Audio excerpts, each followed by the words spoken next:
Story Corner, presented by Jennifer. Spirit Animals. Wildborn. Chapter 2. Uraza.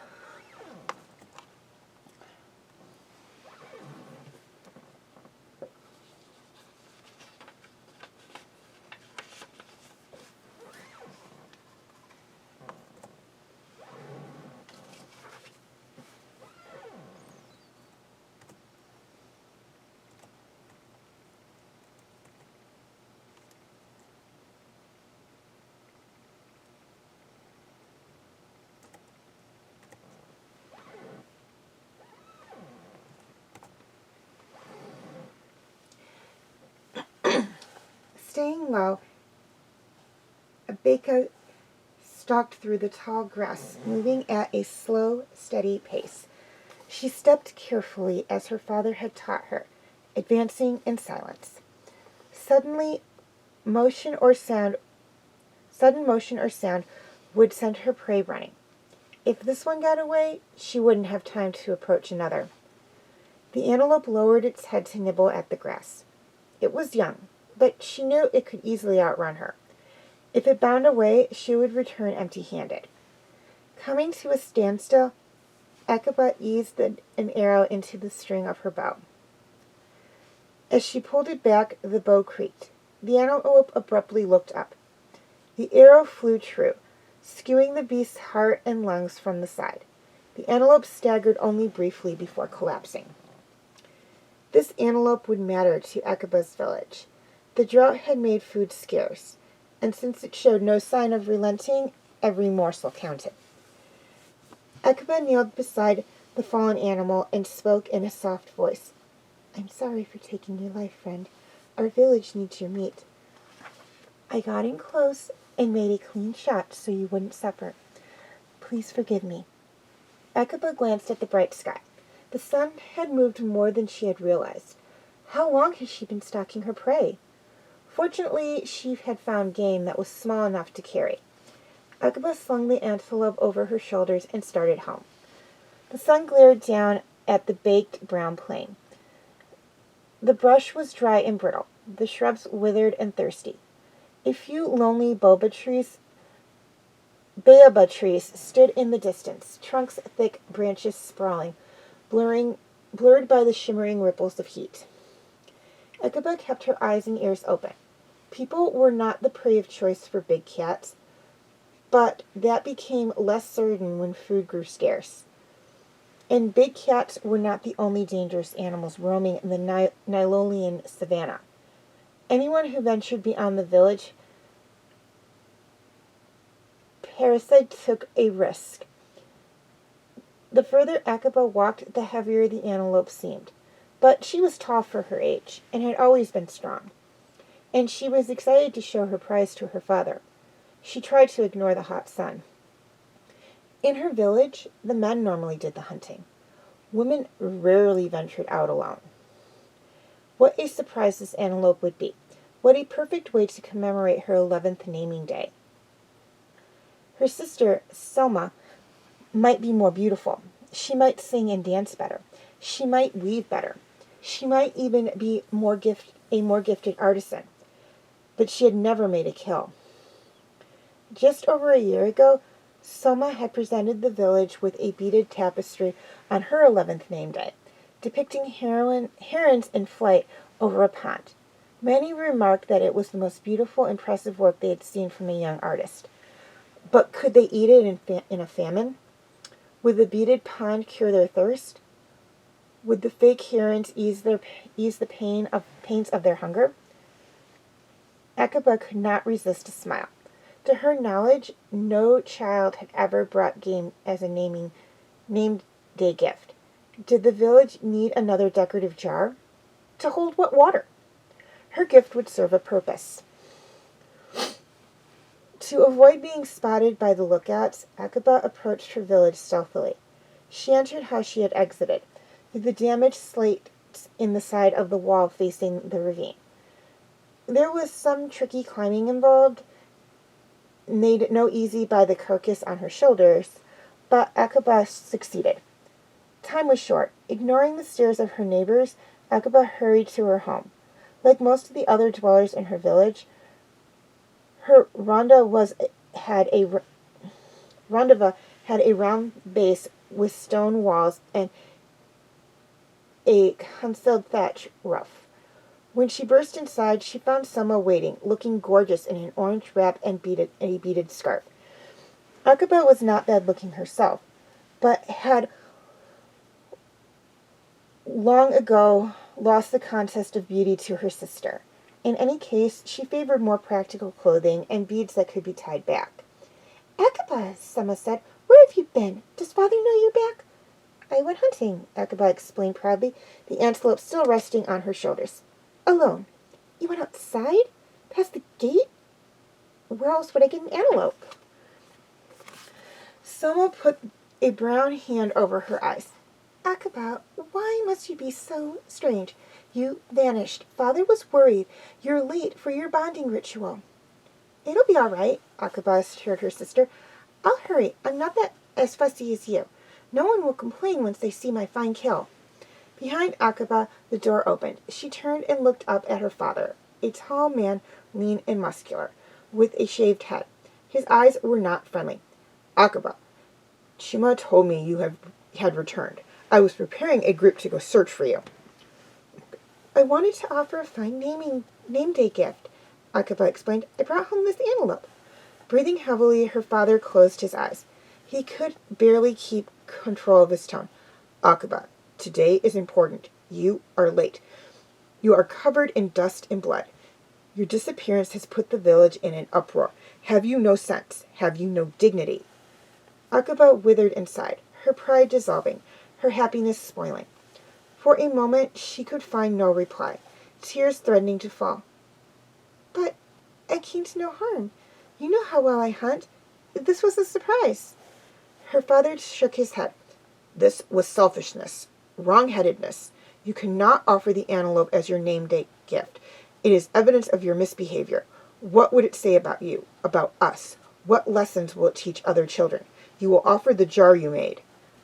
"But the jar is ugly," Akaba said desperately. "An ape could make a better one. I have no talent there." "You make no effort there," her father said. "Returning alive with a kill shows skill, but it also shows poor judgment.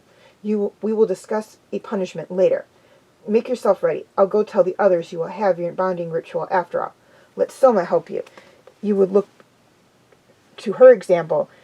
If you would look to her example, you would disgrace us less." Akaba felt desolate. "Yes, father." After her father left, Akaba unslung the antelope from her shoulders and set it down. Now that she was paying attention, she saw her father was right. She was covered in dust and blood. She stared flatly at her fine kill. It had become a trophy of shame. Akaba could barely restrain her tears. Today was supposed to be her day. Her one day. Everything was always about Selma. How thoughtful she was. How lovely. How talented. Today, Akaba would drink the nectar of Nina. Would she call a spirit animal? Probably not. But today she would become a woman, a true citizen of the village, and she had wanted to contribute a special gift. Akaba wished for her mother. Her mother had understood her better than anyone, but her mother had never been strong and had been taken by sickness. Finally surrendering, Akaba wept. No time for that, Sama ordered. You're late and you look bad enough already. Gritting her teeth, Akaba fought her emotions. Did she want her sister to see her cry? What should I do? Sama crossed her arms and wiped the tears from her cheeks. On second thought, maybe you should cry. We don't have enough water to wash you. I'm done crying. Let's get you clean. Akaba became as passive as a doll. She didn't complain about the scratchy brush or the barely damp cloth. She didn't offer any opinion about her outfit or her accessories. Akaba let Sama arrange everything and tried not to look at her antelope. When Akaba emerged, she found the whole village waiting. After all, today was her day. Starting at her door, everyone stood in 2 long lines forming a pathway. Akaba had looked forward to this. It had been fun to do it for others. Her father stared at her sternly, as did most of the other men. Some of the women observed her with disgust, others with pity. A few of her younger acquaintances snickered. Akaba walked between the people of her village, keenly aware of how she had disappointed them. She wished she could run away and get eaten by a lion. Instead, she clutched the awful jug at her side, held her head high, and kept walking. The wind had risen, blowing dust. A cloud muted the sun. Akaba did not smile. She kept her expression neutral. Akaba followed the winding path of people. After she passed, the line behind her collapsed as everyone followed her to her destination. Up ahead, Akaba spotted Chiwa. Standing beyond the end of the path, she wore the green cloak only brought out for bonding rituals, draped casually over one shoulder. The tattoo of her wildebeest was visible on her thin, bare leg. As Akaba approached, Chiwa started chanting. The village echoed each phrase using the old tribal language. Akaba didn't know what most of the words meant, and neither did the others, but it was tradition. When Akaba reached Chiwa, she knelt, feeling the gritty dirt beneath her bare knees.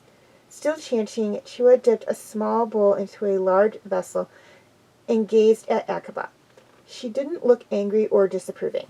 She looked the same as she always did during any bonding ritual, relaxed and maybe a little bored. Chiwa offered the bowl and Akaba accepted it.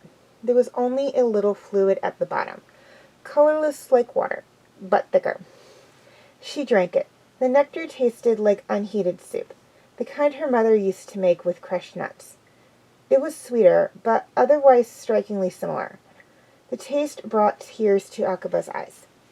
Handing the bowl back, Akaba looked up at Chiwa curiously. Had that really been the nectar? Or had Chiwa replaced the nectar with root and nut soup? Chiwa took the bowl from Akaba and kept chanting. Akaba felt unsteady, sort of dizzy, and charged. Did everyone have this reaction? Her senses reached wide. She caught the vivid smell of rain on the wind. She could single out each individual chanting voice and could tell who was off pitch. She even heard her father and sister. The sky rumbled and darkened. The chanting broke off as everybody looked upward. Only once had Akaba seen a spirit animal called. Hano had done it, the great-grandnephew of the old rain dancer. Akaba had been 6 at the time, but she didn't recall any thunder. The soft glow had appeared behind Hana, and an anteater had ambled out of the radiance. There was nothing soft about this light. A dazzling column unblazed into existence, more intense than a bonfire, casting long shadows around the village. Several people shrieked. When the light disappeared, a leopard remained. Buzzing from head to toe, Akaba stared in wonder. The leopard was large and sleek, almost the size of a lion. Her glossy hide was flawless. Out in the wild, standing this close to such a cat would have been the last thing Akaba ever did. Nobody spoke. Muscles churning under her pelt, the great leopard walked to Akaba with liquid grace and nuzzled her leg. Upon contact, the charge throughout Akaba's body vanished. Acting on reflex, Akaba coiled slightly. The village suddenly became foreign and confining. She needed to get away. What if she jumped? She had the impression that if she desired, she could spring into the nearest rooftop. She wanted to run free on the savannah, to prowl and hunt and climb. The leopard rubbed against her hip and brought her back from the bewildering rush of instincts. Akaba straightened, hardly able to believe what was happening. The animal beside her could kill her with a single bite. "It looks like Uraza," a child said, breaking the silence. The comment started a wave of murmurs. The leopard prowled a few paces away from Akaba, almost as if uninterested, but then looked back. The cat did look like Uraza. She even had those legendary violet eyes, flashing like amethysts. But that was impossible. People didn't summon leopards. Cheetahs, maybe, but never leopards or lions, let alone leopards with violet eyes. Thunder grumbled overhead and rain began to fall. What started gently soon became a downpour. People tilted their heads skywards, mouths opened, arms extended. The crowd offered up laughter and joyous exclamations. A hand gripped Akaba's waist. It was Chua. She wore a rare smile. "I believe we have found our new rain dancer." The old rain dancer had died more than 2 years ago. Rain had not fallen on the village of Okini since. A few little storms had come close, but not a drop had landed within their walls. Several of the reliable wells had dried up. There had been much debate about how they would break the curse. "A rain dancer?" Akaba marveled. "It would be difficult to argue against it," Chua said. Akaba's father approached, eyeing the leopard warily. "We should get indoors." Akaba squinted at him through the downpour. "Can you believe this?" "I truly cannot." He seemed distant. Was he still angry with her? "Your daughter has ended our drought," Chua said. "So it would appear. And she has summoned a leopard. Perhaps the leopard." Akaba's father nodded pensively. "The lost guardian of Nalo. What does this mean, Chua?" "I don't know," Chua said. "It goes against... I'll have to consult with someone who sees more deeply." Her father considered the leopard. "Is it safe?" Chua shrugged. "As safe as any wild thing can be. It's her spirit animal." Her father regarded Akaba, droplets bombarding his bald head. "The rain is making up for lost time. Come." Jogging after her father, her fancy wrap soaked, Akaba tried to understand why he seemed displeased. "Are you disappointed?" she ventured. He stopped and gripped her shoulders, heedless of the rain. "I am confounded. I should be happy that you summoned an animal, but you called a leopard, and not just any leopard, one that resembles our legendary guardian. In good ways and bad, you have always been different. Now this tops all of it. Will your beast bring good or evil upon us? I do not know what to think." The leopard gave a low growl, not terribly threatening, but not pleased either. Akaba's father turned and led the way to their home. The leopard followed behind. When they reached the front door, they found a stranger waiting. He wore urine clothing, boots, trousers, and a lavish blue cloak with a hood raised against the rain. The hood obscured his face. Akaba's father stopped near him. "Who are you?" I am called Zif, the man replied in a lively voice. I journey here from afar. Your daughter has accomplished the impossible, as was foretold weeks ago by Yemeris the Inscrutable, one of the wisest women in all of Eridus. What happened today will reshape the world. I am here to help. Then enter, her father said. I am Pajo. The three of them went through the door, the leopard following smoothly. Selma awaited them, her outfit damp but not soaked. She must have hurried indoors. There he is, she said, cautious eyes on the leopard. Am I dreaming? Isn't she amazing? Akaba said, hoping her sister would be impressed. The leopard briefly sniffed the room, then crouched beside Akaba. Stooping, Akaba stroked the damp fur, not minding the smell. I don't feel safe, Selma said. She looked at her father for help. Must it be indoors with us? She belongs with me, Akaba replied immediately. The stranger lowered his head. He was middle-aged, with light brown skin and a neatly sculpted beard that only covered the end of his chin. Perhaps I can help. This must all feel confusing. When you woke today, Akaba, you could not have expected to alter the world's destiny. Where are you from, Zif? Pajos asked. A traveler like me hails from all corners, Zif replied. Are you a green cloak?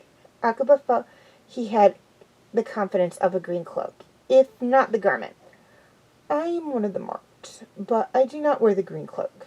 I am affiliated with them, but I concentrate on matters relating to the great beasts. Have you heard talk of the battles in southern Nalo? Only rumors, Paja said. Foreign invaders are concerns of late have involved food and water. These rumors are the groans of a dam about to burst, Zareth said. War will soon overtake not only all of Nalo, but all of Eridus. The fallen beasts are returning. Your daughter summoned one of them. This places her at the center of the conflict.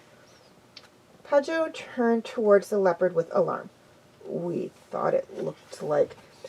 Not just looked like, Zif corrected. Akaba has summoned Uraza. How? Selma whispered, eyes wide and frightening.